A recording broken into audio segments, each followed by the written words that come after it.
Buonasera e ben ritrovati con il TG Flash di New Sicilia. Di seguito i titoli più importanti del pomeriggio.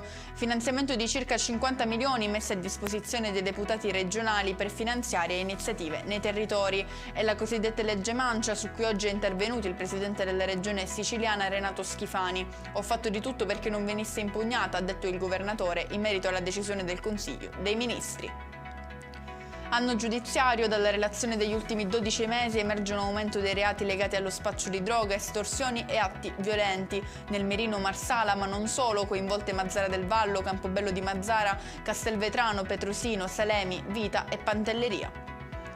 La cronaca con l'arresto di una donna a Modica in provincia di Ragusa è accusata di stalking e lesioni aggravate ai danni dell'ex compagno, più volte vittima di pedinamenti e percosse. Emersi numerosi tentativi tramite insistenti messaggi di riappacificarsi con lui a seguito delle violenti litigate. Ultras denunciato per aver introdotto un pedardo all'interno del Cibali durante la partita Catania-Crotone. Il giovane sottoposto a Daspo non potrà accedere agli stadi per un periodo della durata di un anno.